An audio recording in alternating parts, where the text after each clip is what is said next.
lots going on, and we're going to talk about your web business this week. If you do Excel forums, if you're trying to create an Excel presence out there on the web, it's going to be a big portion of the conversation today. So first off, Oz, kick it off. Tell everybody how you're doing.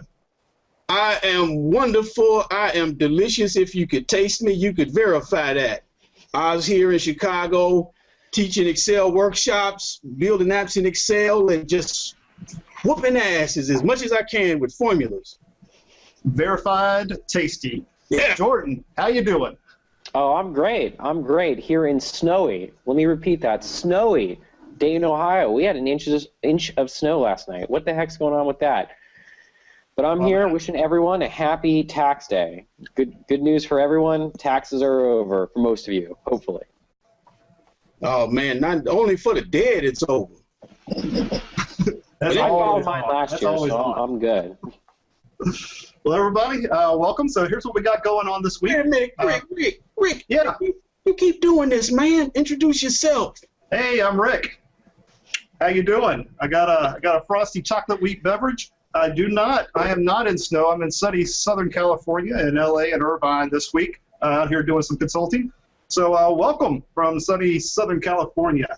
This week, we got a lot going on. We're going to walk through our Excel challenge. We're going to tell you if anyone won last week, and if they did, who they are. We'll also have a new challenge this week. We have a special guest, and our special guest is going to walk you through kind of web analytics and how can you use what you know about your online business, particularly if you have a blog or anything like that, to improve your presence. We have our hot tips this week, and also some industry news. So, Jordan, let us know what's going on with the challenge. Okay. Now, before I start the challenge, though, I'm going to take a brief interlude because we sort of had viewer mail, if you could call it that. It's really actually was left on my blog, and it was left on the blog after the post I did showing me and Mr. Excel duking it out. And I'm just going to summarize it for you. This person said, "You had that Mr. Excel on the ropes," although I'm not sure he realized it at the time. I don't really remember that, but okay, I'll take it. I don't remember it that way. I don't remember it that way at all. That's its own sort of challenge. They probably said the same thing to Mr. Excel and said, "You really had him on the ropes." I'll take it. Hey, I definitely will take it. Okay, so let's kick this week's challenge off. This week's challenge brought to you by VBAexpress.com. So I'm going to jump over to our challenge question, and it was a good one. It was a doozy, in fact. Doozy. Yep. So let me just click. So many clicks, to get to what you want to look at. Okay, so I wanted folks to name at least one function that is not an exact match to its DAX expression counterpart. So what does that mean? That means that Excel has a whole bunch of functions that you know of, if then, or no, there is no then, if some, things like that. DAX has virtually all the same ones, so those are the data expressions that are part of Power Pivot. But there's one pair, at least one I know of, that does not match. And so what were they? Let me click on that. So they were text and format. Okay, so let's see who this week's winner is, and this is the person who knew the answer. Hey, wait, that's me. Actually, no one sent it in, so I just put my name there. Thank you, Mr. Excel. I'll take my free book. I'm just kidding. What we're going to do is we're going to move last week's challenge prize to this week. And I've actually made it a little bit easier this week to get a few more responses in. So I guess last week's was a bit hard. So they're going to get double up. People are going to get more and more stuff. Right. So we actually have two prizes this time around. So we're going to do a VBA Express, we're going to do a Mr. Excel book for next week's winner, for one of next week's winners. And we also have a webinar coming up on VBAexpress.com that I have acquired a free ticket to, because we're very special here. So for for a winner of next week's or of this week's competition, they'll also get a free ticket to that webinar where you'll learn a lot, and we'll talk about that later today. So I'm actually not this week's winner. So this one, if you've been in the Excel world long enough, it should be easy for you. So who is the longest running Excel MVP? And here's a hint, they're also the longest running MVP. So we've actually talked about this person before. So you can find that out. So feel free to let us know who you think it is. Now, if you think you know the answer, you can email us at challenge@exceltvshow.com. We love to see emails, so we didn't see any emails last week, and we didn't have any responses. You can also post it to the vbaexpress.com forum when we upload the challenge question tomorrow. You can put it in our LinkedIn forum or the YouTube comments. Now, remember, we're going to pick from the random right answer. So if someone else puts a right answer on there, and you have to assume that it's the right answer. I say you should just steal it, unless it's the wrong answer. Cheat. That's what I say. It's not necessarily cheating, but yeah, no, it is cheating. But, if you're afraid, always remember to email us, challenge@exceltvshow.com. And we also have our Facebook page and Twitter, so follow us on there and make sure to respond and ask questions and cheat, if that's what you'd like to call it. So let me just jump back to me. And then it was our VBA Express Weekly Challenge, brought to you by vbaexpress.com. Cool. All right. I know this one, so I can't wait to just spam our Facebook page. So yeah, so can we take a brief moment now and have a funeral? Yes, we can. Yeah, let's do that. Bow our heads. Or put our beers away. I'm sorry.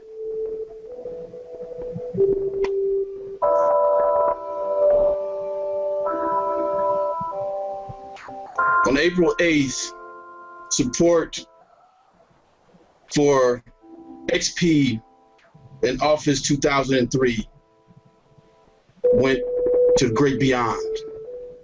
So sad. Some of us really loved how stable they were, but it's gone. Everything's gonna be all right. But I have to tell you, if you are not upgraded, your ass is open for security problems, because you won't get those Tuesday security patches. It's all over. It's all over. It's all over.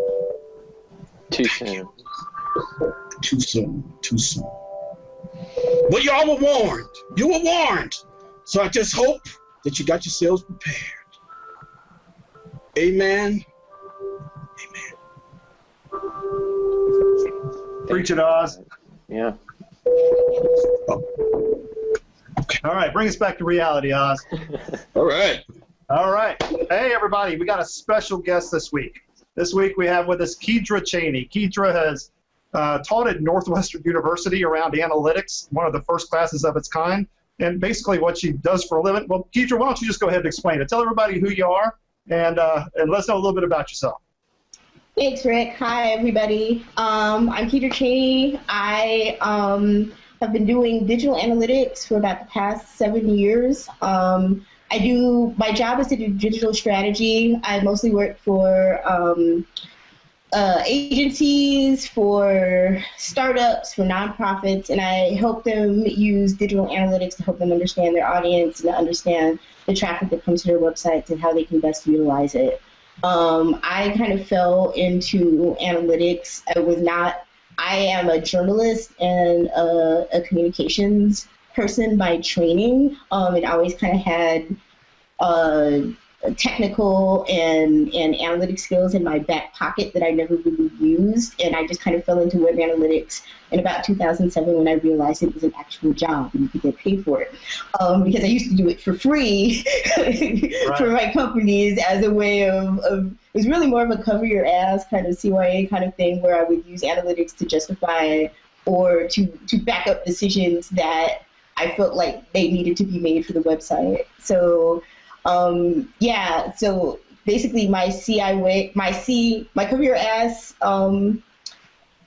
things became a job, and I've been doing digital analytics for the past 7 years for companies. And I also run a blog, and I write, and most of my job and my work revolves around the digital realm and hoping to connect content with audiences.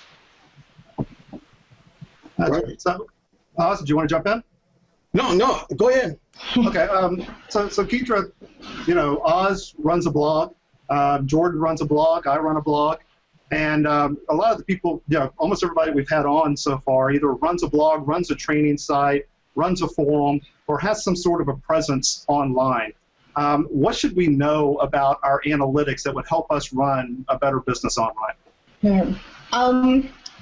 In doing analytics, one of the things that immediately becomes apparent I work for big businesses, I work for small companies, and one of the things that is common among all of them is that most companies use about 10% of what they could for web analytics. So there's so much functionality that's available for Google Analytics, and for the most part, bloggers kind of plug and play. You put in the JavaScript code, you get in the traffic information, you look at the traffic information, and that's pretty much it. There's no contextualization of the data. There's no kind of looking at trends. And that's really the real value of analytics comes from looking at trends and from looking at these data points, not in isolation, but the story that they tell when you look at them together. So one of the things that it's like a personal pet peeve of mine, but whenever somebody refers to their traffic as hits, I shudder a bit because it's not an accurate term, it's an antiquated term, it's a term that's completely not relevant to the actual data points that are being collected. Usually when people refer to hits, they're usually referring to either page views or unique visitors. And I try not to be a jerk about it, but I tend to be corrective. You're not really talking about hits, you're talking about page views or unique visitors. And I think to really start to look at, are you interested in looking at page views? Is the volume of page views the most important thing to you? Or is it the number of unique eyeballs or prospective eyeballs that might come to your website? And that's really the important thing. Once you start to look at what your goals are for your website, whether it is to get eyeballs on your content or whether it is to drive leads, that really makes the biggest difference in terms of what data points you look at with analytics and how you interpret it. So I think before you even start to look at your data, think about what your ultimate goal is and what you're trying to do with your blog. Is it a content-based site where maybe you're going to sell advertising or whatever, or if you're really using your blog to run a business and to get butts and seats and to get people to actually, hire you. If it's a lead generation blog, then you're going to have way different metrics and goals for your website than if you're going to do a content-driven blog. Let me dive into that a little bit then. So just because historically what I've looked at has just been, of course, the number of visitors, number of page views, and like you said, just standard what comes out of the box, once you put your JavaScript code in. And recently, actually just yesterday, I put a pop-up on my site where, after you've been there for 15 seconds or so, a video pops up of me and it says, hey, welcome to my site. Over here you can find this. Over here you can find that. And you can also, sign up for my book down below. So it's more lead generation so I can create a list. What metrics should I be looking at that are different? Because you mentioned kind of two different things you could do, and there's probably several. One is kind of people visiting your site, another is lead generation. So as I'm using this now in the last few days for more lead generation, how should I be looking at my stats different? Absolutely. When you're looking for at lead generation, your goal is conversions. And so you want to set up conversion goals. If you're using Google Analytics, this is something you can do with whatever tool you're using, whether it's Google, whether it's Woopra. If you want to really measure the outcomes of the work that you're doing, you want to set up a conversion goal. And a conversion goal is going to be different depending on what your website does. For you, for what you want to do, Rick, it would be how many people sign up for your website. And you can actually set up a conversion goal as an event, as an Ajax event, and start to measure how many people click through and then sign up for your newsletter through your website. And so conversions is really the name of the game for you. You'd still want to look at page views because that's important, but at the end of the day, like your main outcome is to look at how many people sign up for that newsletter. And even more than that, how many people who sign up for that newsletter then, give you a call or email you and then, sign up for whatever consulting services you do. that's the harder thing to measure, and Google Analytics or any web analytics tool won't do that out of the box. But that's where a tool like Excel comes in, where you can start to measure those offline outcomes and connect them to the online goals that you have and see what the correlation is. So, so thinking about analytics in a general sense. So, we always have people who, ask me, what kind of metrics should I put on my dashboard? And my usual answer is, I don't know, because it depends on your situation. So could you speak to sort of how do you get clients, the people you're training, to think about when they're creating a dashboard, or if they have a dashboard, in this case, a web analytics dashboard, but really analytics is analytics, right? So when you're creating a dashboard, say in Excel or anything else, or you're just coming up with it in your head, how do you decide metrics and KPIs? How do you decide what's important? That's where you really tie back into whatever the business is, whatever their business goals are. And you're absolutely right. My answer tends to be when somebody says, what are the best metrics for me? Well, it depends. What is your business? What are you trying to is it sales? If it's direct sales? If it's a nonprofit, is it donations or the number of volunteers that show up for an event? You really have to take a step back from the metrics themselves within digital and look at the overall business goals and say, regardless of whether it's online or offline, what are you trying to get people to do?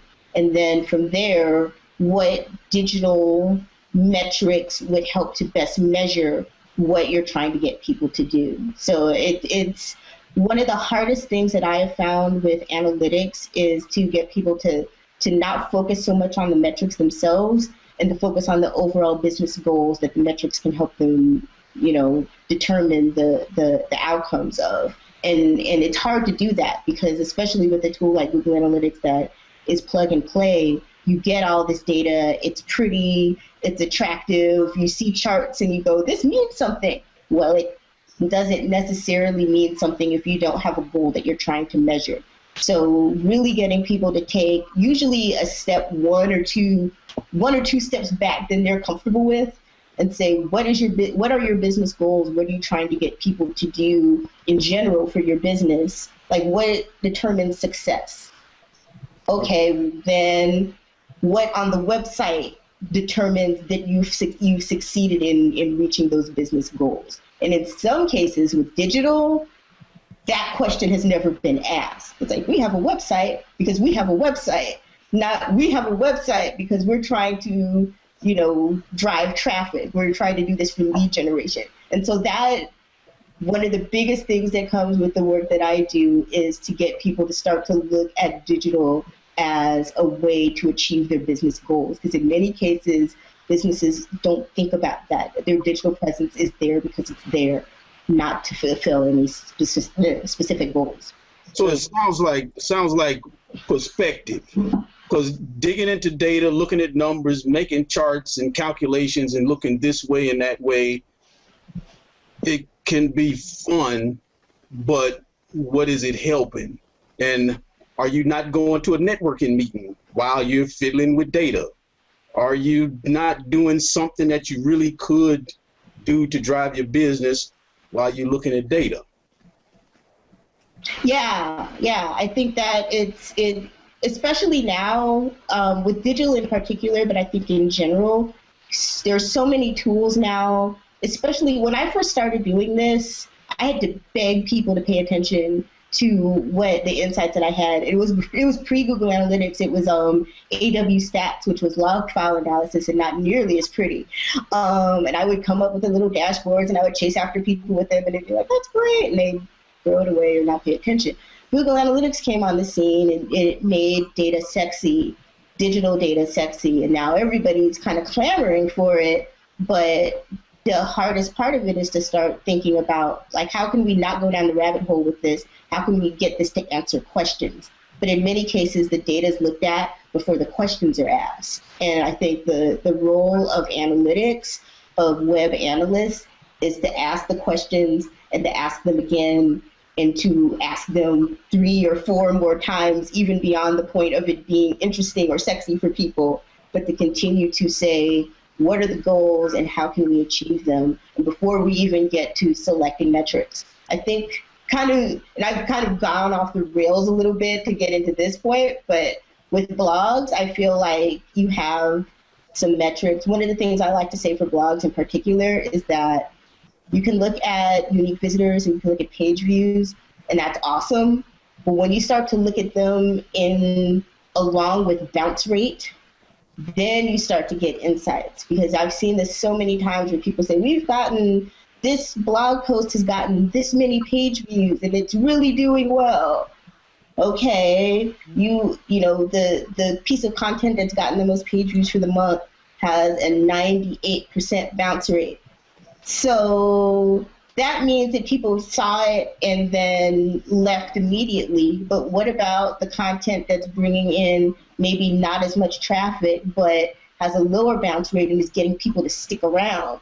And maybe then you start to look at more people are looking at this piece of content and then going to another piece of content and another piece of content, and they're staying on your website longer based on this keyword or this piece of content. And those are the insights that kind of help you start to create a strategy, as opposed to these many people came and looked. Right. And that's when you start to contextualize this data a little bit more and not do it just kind of, and it's easy to get sucked into the ego boost, especially with blogs. You go, oh, this went viral, it's awesome. Yeah, it might have gone viral. It might be a one-time thing, not necessarily something that you can build an audience with and build a client base with. So to get beyond the ego boost. That's something I did for a while.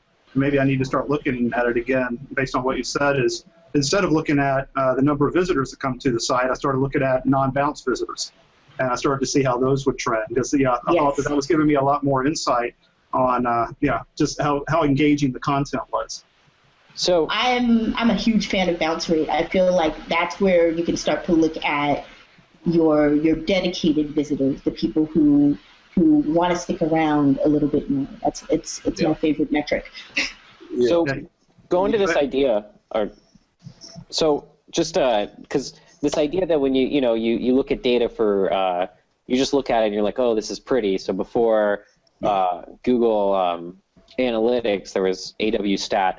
So I kind of feel this is sort of how I feel about the Power BI tools right now, especially that Excel map function that's part of it. So it has this like 3D world and it makes bar charts come out. And I've seen a lot of people say, hey, look at all this insight. And I look at it and I say, well, I don't see any insight. I see things that look like buildings jumping out. Right. And I feel like, you show this to a group of people and they look at it and they're like, whoa, they're thinking of the possibilities without actually analyzing what's in front of them, wondering, what can I gain from this? So, and I see, you obviously see that in your own line of work. People say, oh, we're capturing all these metrics. Well, what do they mean? You ask that, well, I like page views are high. What do you mean? What does that mean? It means I'm doing really well. But you really have to put them in context. And this is really important in terms of any dashboard creation. So that's how I think about it. So yeah, you're totally right, Jordan. To your point of what you said a little bit earlier around, asking questions deeper and deeper. I liken a lot of these things back to kind of Six Sigma. And one of the teachings in Six Sigma is something called a 5 why test, which is, and any analyst should do this, right? And particularly as you're putting together dashboards. And it's as easy as you asking the question why 5 times, right? Why did we miss this metric? And then why did that happen? And why did that happen? So you start to actually get down to a root cause driver that you could actually do some change around. And I think that's important. That's kind of the same thing you're saying. Don't just take things that's on the surface. Yeah. Avinash Kashik has been, who I believe he still works for Google. He was like the pre-Justin Catroni Google Analytics guru. But I mean, he was one of the first people to really start to make this make sense. And like Six Sigma was a big part of.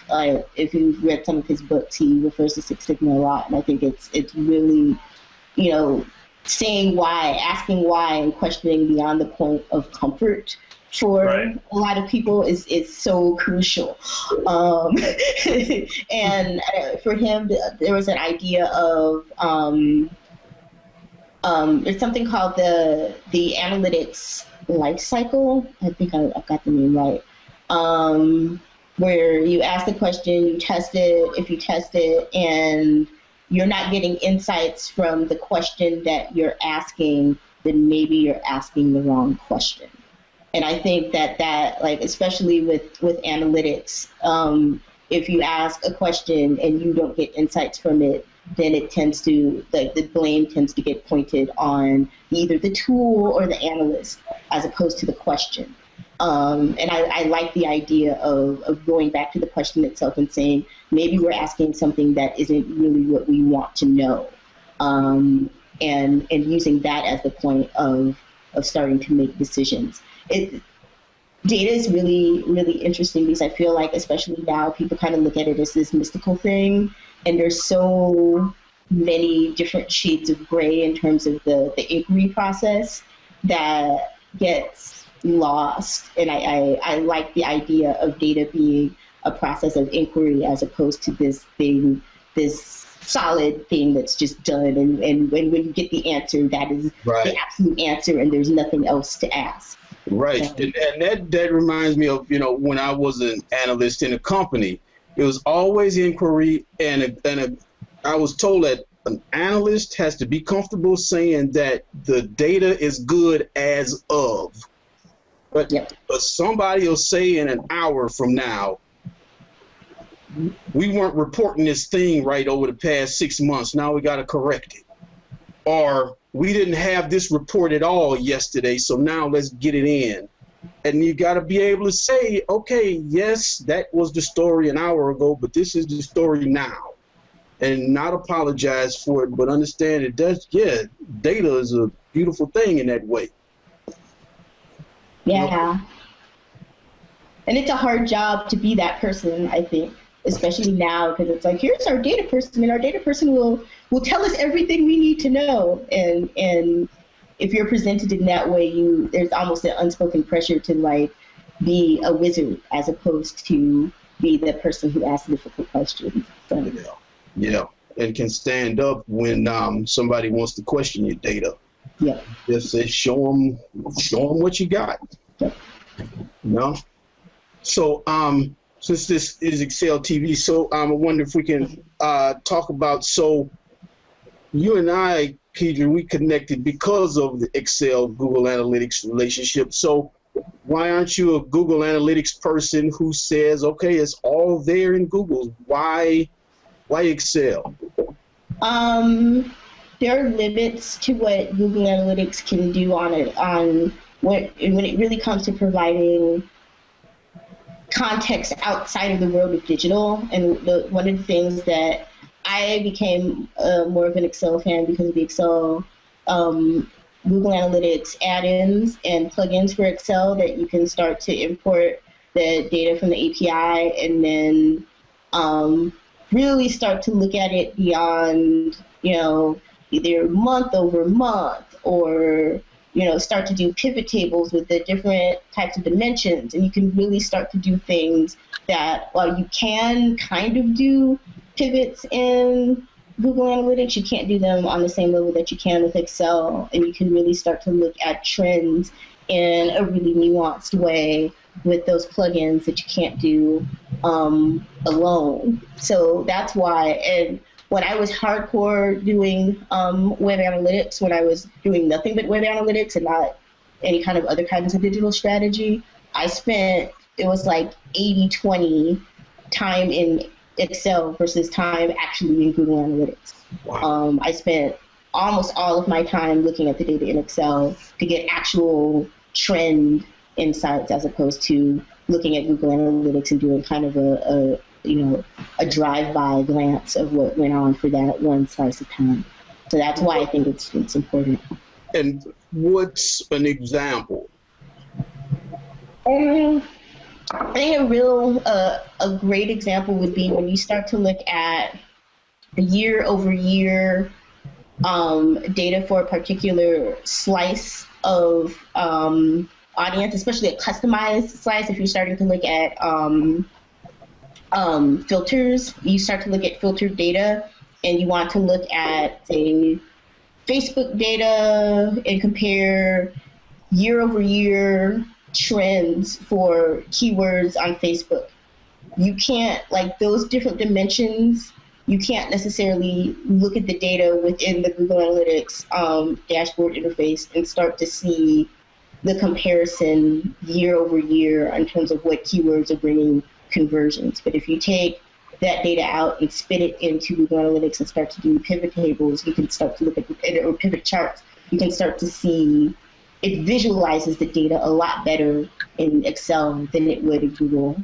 And you start to really see it in a way that Google can't necessarily show it to you in the charts. So that's, and then also you can get like just the way that you can slice the data and export it within Google Analytics is something that just the way that the dashboard is currently set up just kind of cuts you off. And you can do bigger chunks and smaller chunks and start to really see it and play with the charts a little bit more in terms of visualizing it in a way that you have more control. Right. Right. So Keidra, you said that you're a digital strategist. I want to dive into that a little bit, and first off, understand what you mean by that, and if what you mean by that is kind of something larger than just the Google Analytics, and then I know of a brand new YouTube channel, Excel TV, that really doesn't have a web presence, but we have a struggling Facebook page with 40-something people or so, mostly friends and family. We have about 39 people in a LinkedIn group, and we have a few 50 or so Twitter followers, and so we're just kind of just beginning here. What sort of a strategy?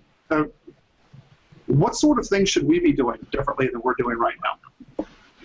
That's hard to say part of digital strategy overall is to start to look at not just social, not just web, not just email, but all of them together and how they create a presence for you, and how they're connected.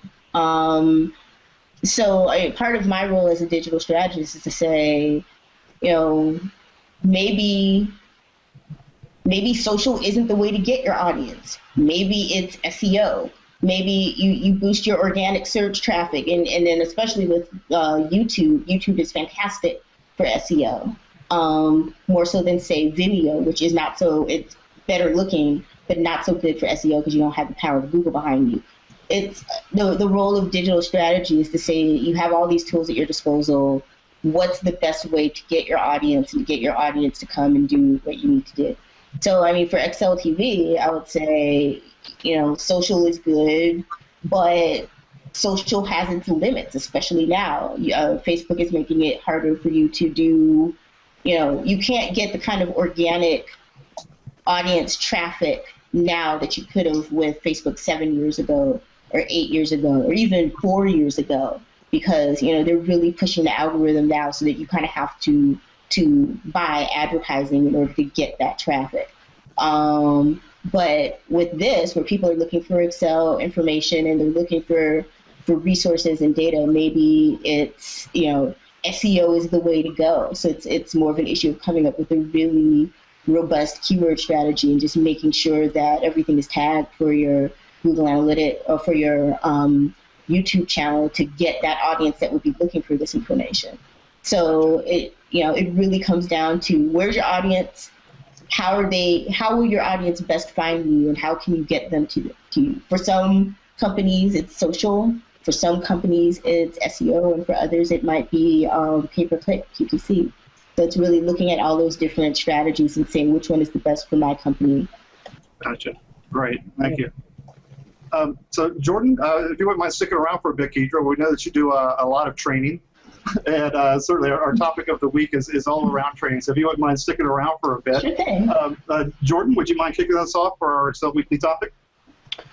Okay, so I get a lot of people asking me on my blog and about how to go about doing training and webinars and things like that. And that's actually something I'm very interested in because I'm new to it as well. So, training is something that isn't just for Excel, although we'll try to gear it sort of in the Excel vein, but also we want our guests to talk about training in general because, you know, it's not just an Excel thing, but especially to the extent that Excel overlaps in analytics training. So how do you, someone you say, hey, I'm an Excel blogger, or I'm just really good at this at work, I love doing macros, or I want to be very good at it, and I want to do training.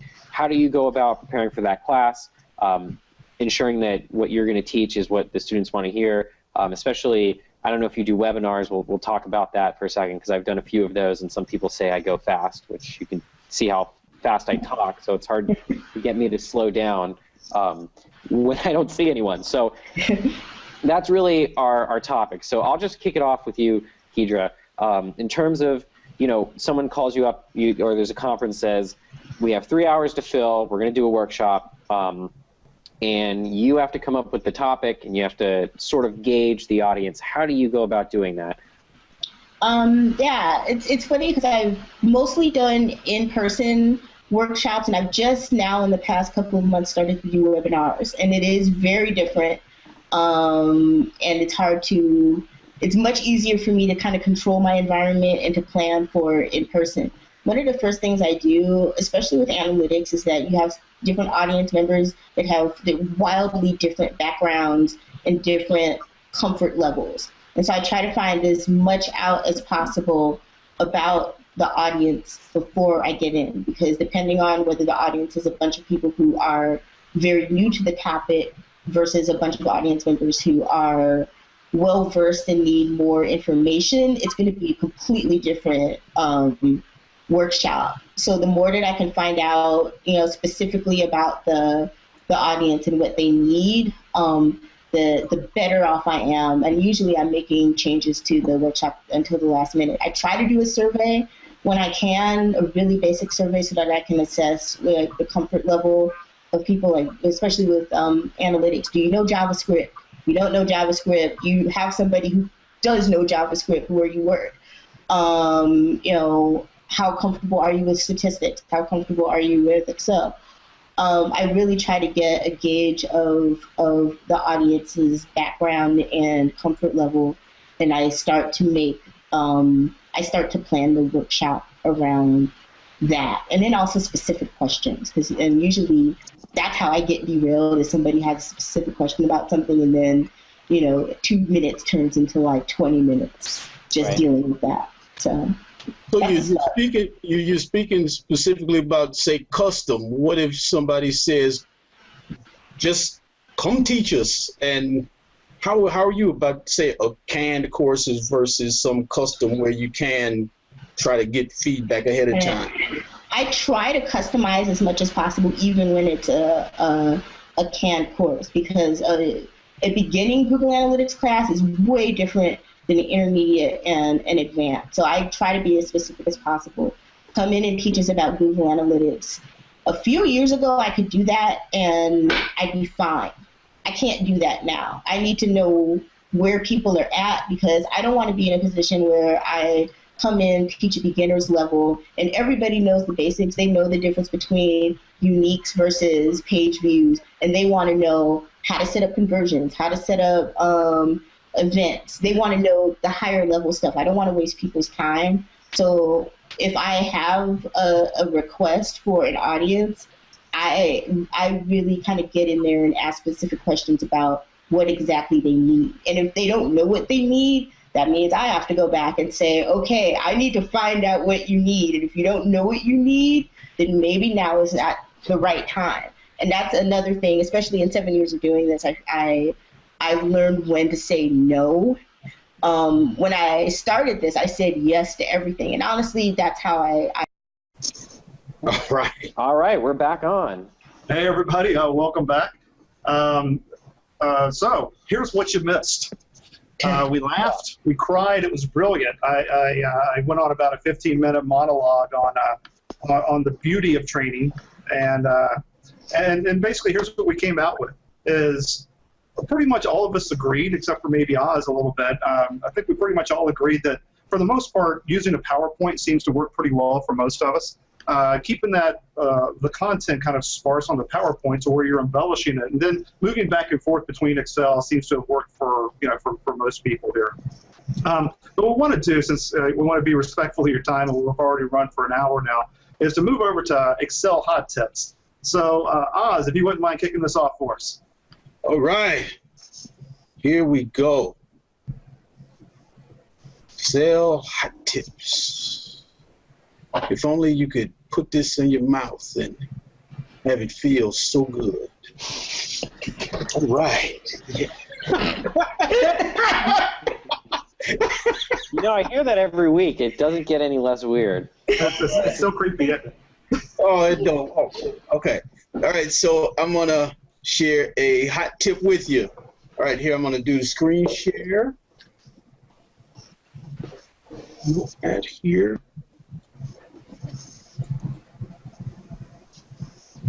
Okay. So the challenge that we had was we've got all of these email addresses, right? And these are all fake for the sake of the explanation. But can you see my, okay. I'm just looking at my monitor and my screen and everything, and just want to make sure you can see what needs to be seen. Okay, so we've got these extensions, and the question was, how can I get these extensions? You know, just the ORG or the UK, the EDU. And one way is text to columns, but text to columns will leave you with a big mess. Okay, so here is how I did this in several steps. First of all, we use the len function and substitute. And what len does is it counts the number of characters in a cell. And then we do a substitute to say, take the period and make it nothing, close the gap, right? So without the period, how many characters do we have? So we subtract the full characters and then the number of characters minus the period. And here we have a difference of 1. Here we have a difference of 3, and we can see 1, 2, 3 periods here. Here we've got 1, 2, 3, 4 periods. All right, so the next thing we would do is substitute the last period with anything, with a caret, right? So we wanted to make the last period something that would be different from the other ones. Okay, so that's what the substitute is doing here. But, and then we do a find for this caret.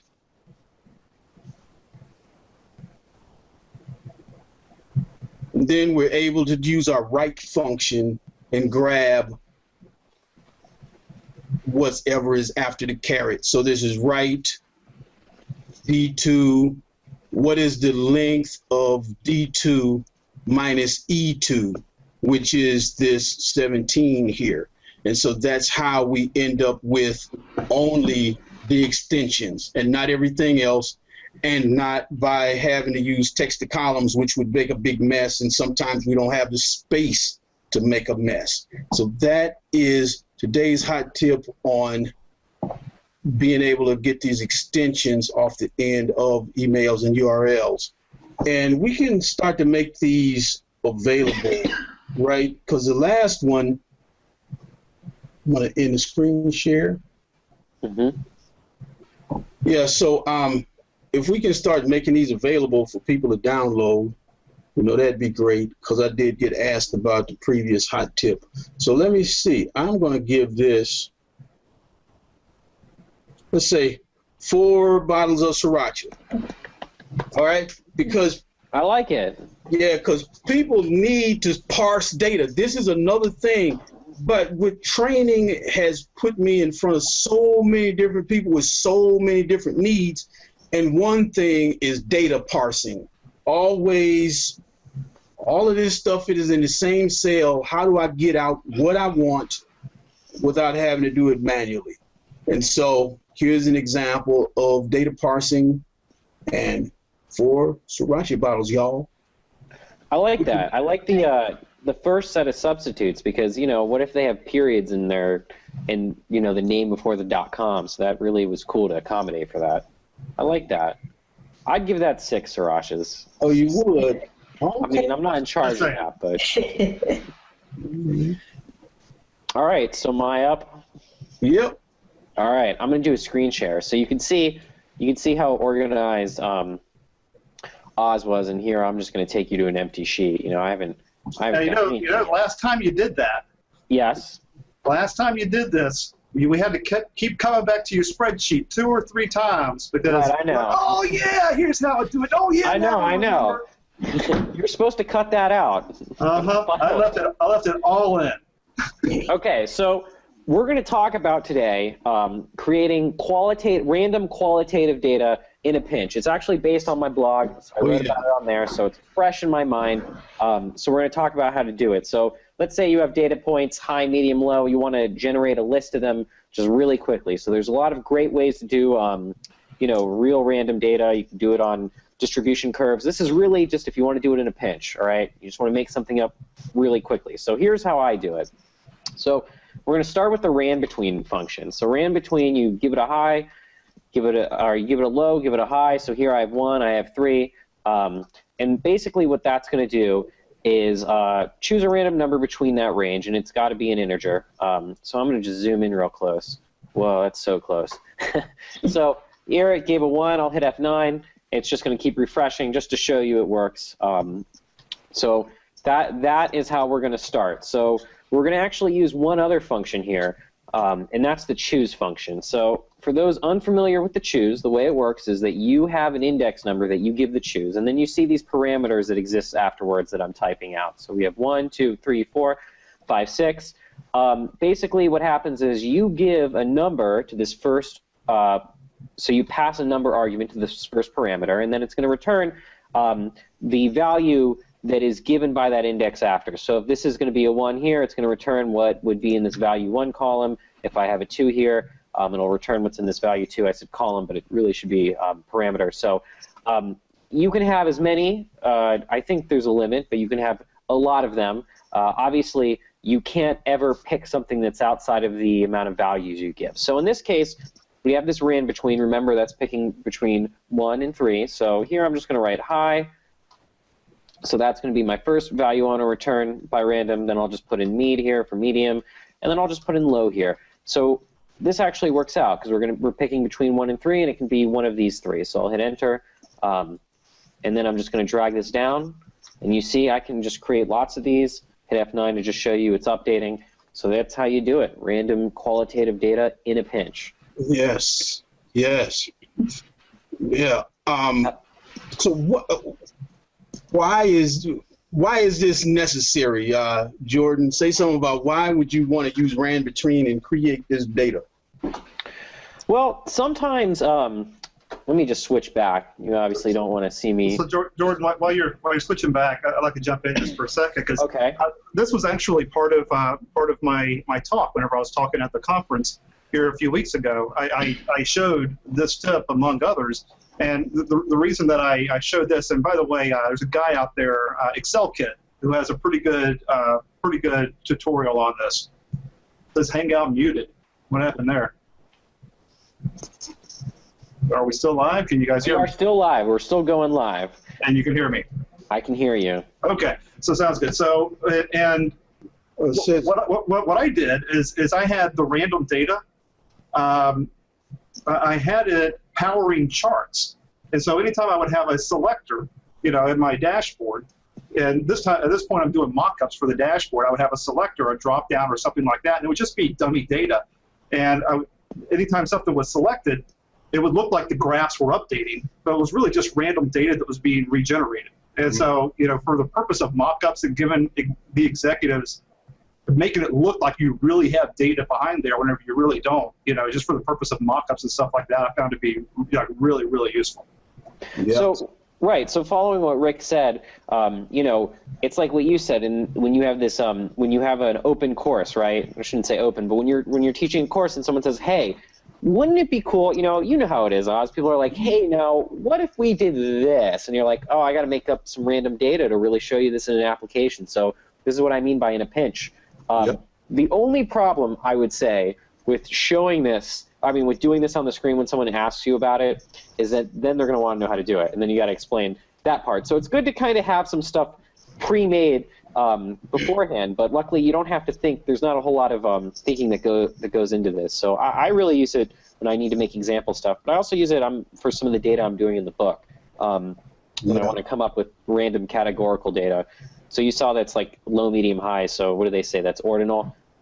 Correct me if I'm wrong, Rick. Is that correct? It's ordinal. It's ordered, yes. Very good. Okay, so you're doing qualitative data that's ordinal. Or you can do categorical data. Obviously, it doesn't care. But I really like it for just creating fake ordinal data. Yeah. So I'm giving that 4 sriracha bottles because, being able to generate a lot of data fast just for an ad hoc example or anything, this is really important to be able to do. And for practicing, and also say, if I've got a client and they've got a whole bunch of weird IDs, 25-character long IDs that I'm working with, then I can make up some very simple data that I can work with so that I can create a model and get that working and know if it's working or not rather than trying to deal with some 25-character ID.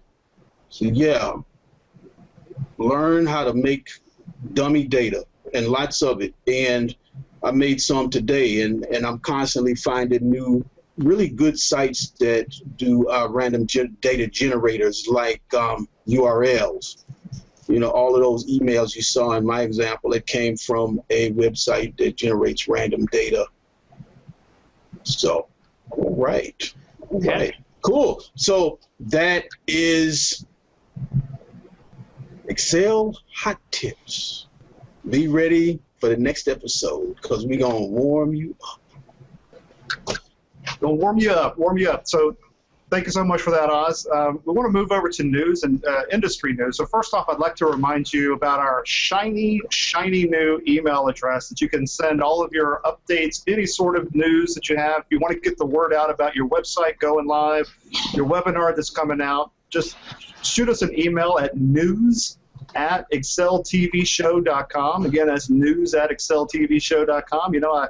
Just before the show started, I opened up our shiny new email account. And, hey, we had somebody there who said hello to us. They didn't really want to give us any news, but Maxime Manuel, thank you so much for, I like this guy. Yeah, Maxime is all right. I think he's in Haiti. He's in Haiti, yep. And so he sent us an email, and he had an idea here. He said he was thinking about a little bit more interaction with the public. And here's an example. He said, having people send tips and tricks and how they've learned to apply those in Excel. And people could send screenshots and any files or anything like that. So, personally, I think that's a pretty good idea.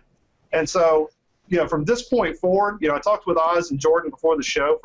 From this point forward, if you want to be someone to help out with a new tip, by all means, send them to us.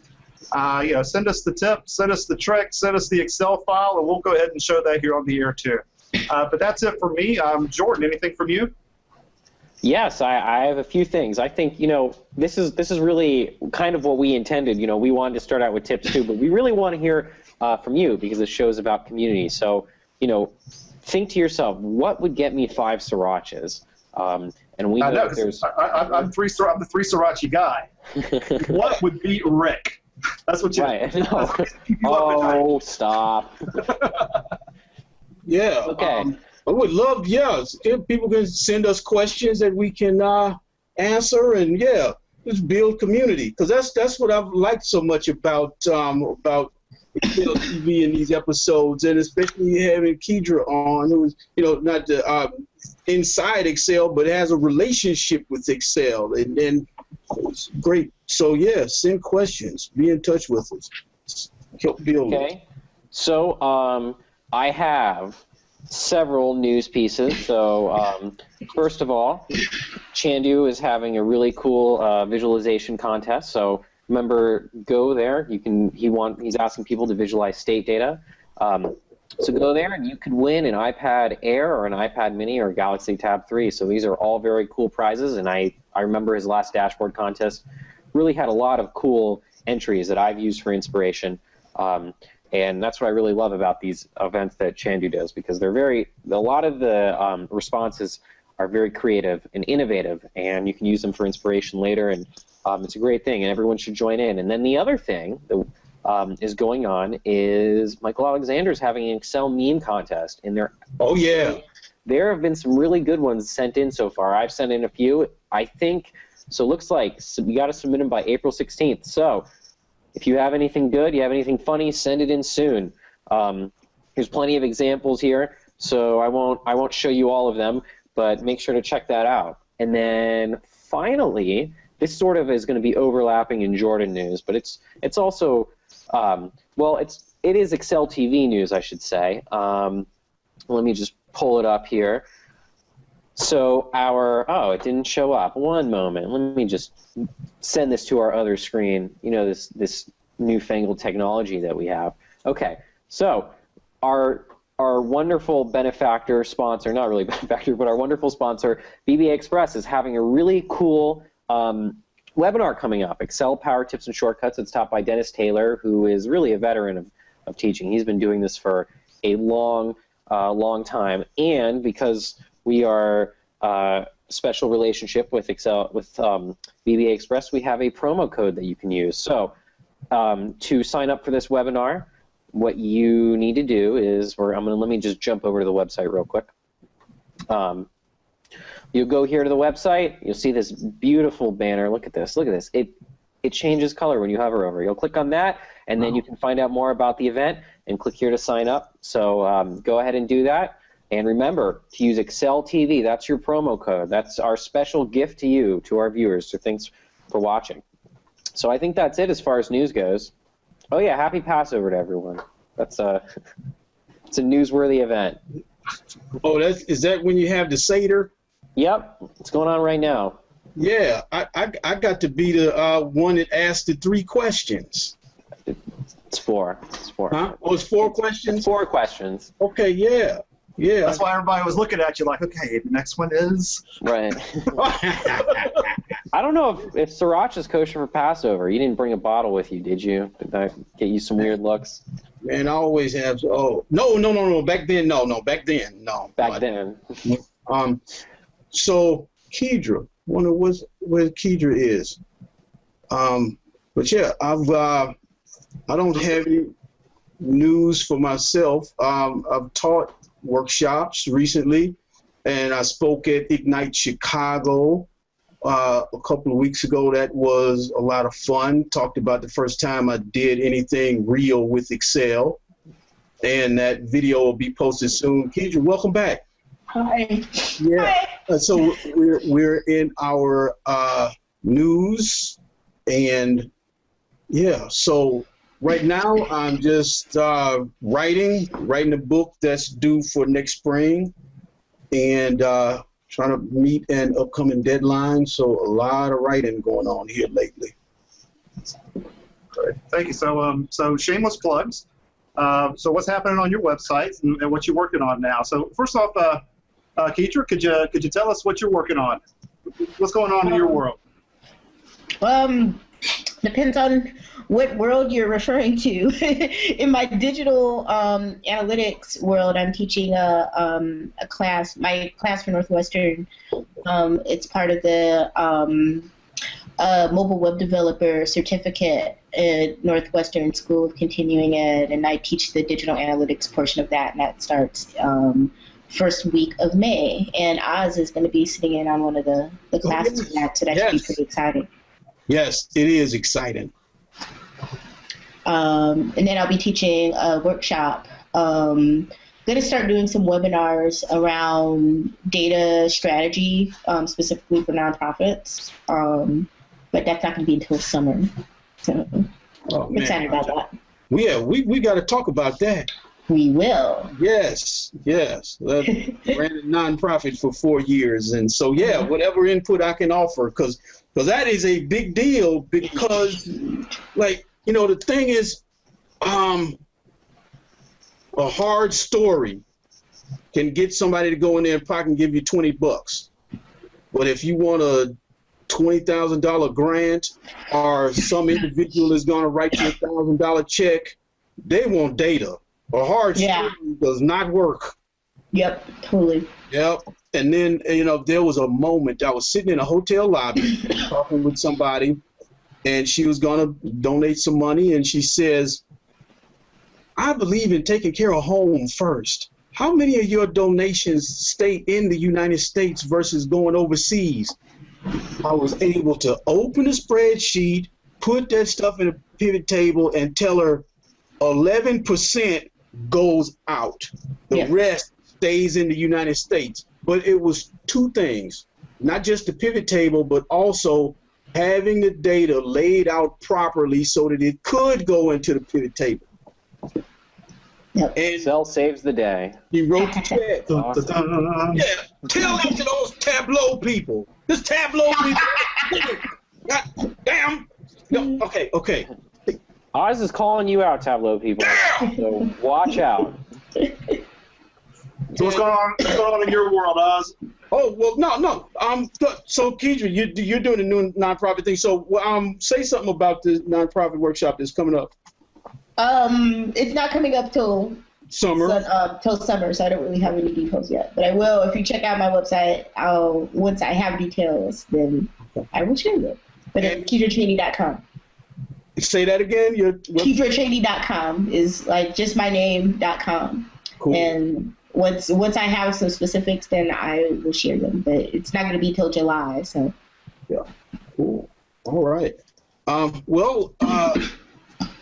You put it back to me, Rick. The only thing I will add is, I'll be supporting Keidra in her workshop, and it was a great thing the last time we did this together, and to come in for an afternoon to talk about dashboards and laying out your data, because Keidra was great working with these people about the importance of their data and the questions to ask.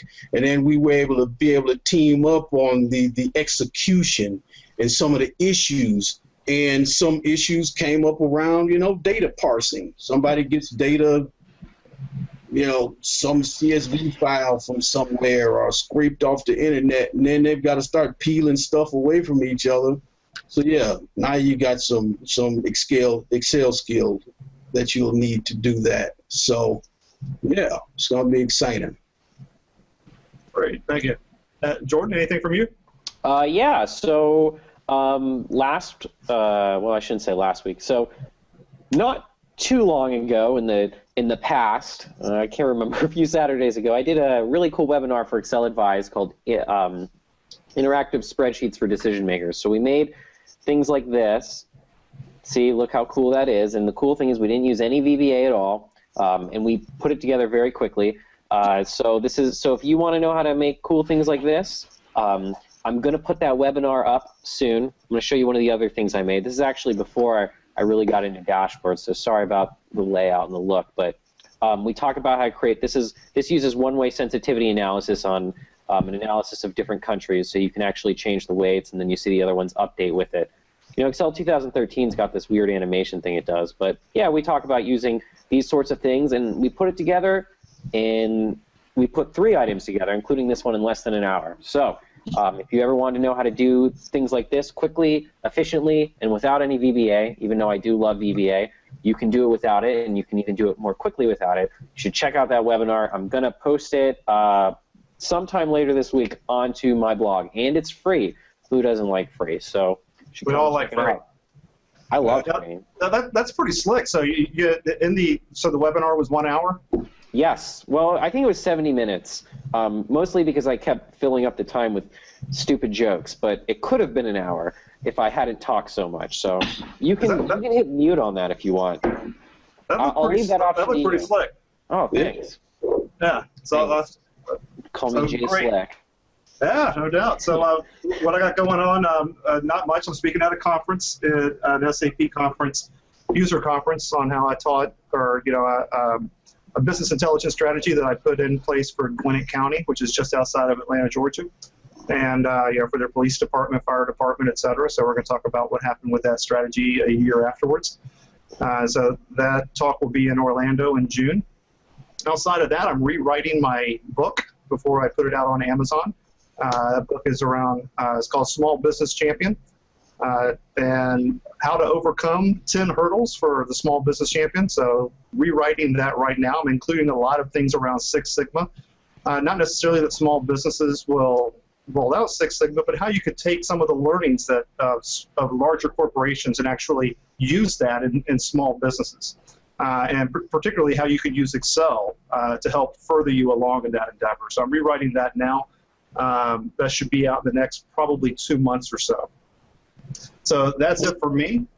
Yeah, I didn't know you were writing a book. Congrats. Yeah, man. Thank you very much. Writing a book. Appreciate that. I'm rewriting it for now. So where can you find us?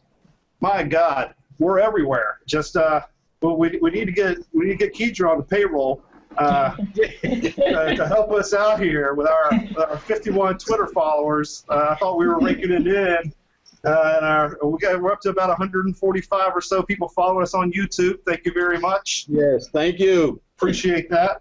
But hey, come find us. What we started doing here recently is we take this video, this hangout, and we separate it into about 6 or 7 different videos. And at the end of each one of those videos, there's a link to our Facebook page, to our Google Plus page, to subscribe, to see the entire episode. So basically, you can find us pretty much anywhere online by just going to the end of one of our videos and just clicking some links. So hey, I dare you.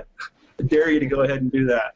Yeah. So feel free to. And that works. Exactly. It works. You can click on it, man. So reach out to us. You can also respond to Jordan's challenge at exceltvshow.com and any sort of news, kind of our general email address is news@exceltvshow, so feel free to get a hold of us there. Right. Any closing thoughts there, Oz? Hey, I got something for Maxine.